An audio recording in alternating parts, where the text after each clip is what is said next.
Yeah, people who were here this morning seem to have a unified message. They're angry with lawmakers who supported and voted for House Bill 4156, and they're scared of what the future may hold.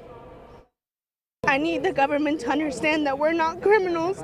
We're here to work. We're here to study. We're here to go to school. We're not criminals. Veronica Regalado, one of thousands of people gathered at the state capitol Wednesday morning, rallying against House Bill 4156.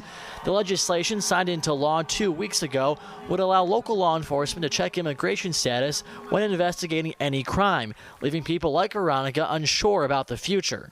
We have a month and a half to get it together to see what our next step is, if we're going to leave the state, if we're going to go back to our home, but we don't want to do that. Obviously, we're willing to acknowledge there's a crisis at the border, but perhaps we need to do something about it, but not at the expense of the Latino community that's already here. Senator Michael Brooks Jimenez, who organized today's rally, says the bill will lead to racial profiling and harm people who play a vital role in the state's economy. Nothing inside House Bill 4156 allows racial profiling, and any police officer that does that should be fired immediately. But Majority Floor Leader John Echols, who introduced the bill on the House floor, adamant the law goes after criminals. What it was about is making sure we enforce our other laws. But there is absolutely, positively nothing in that bill that would allow racial profiling. That is already against the Constitution.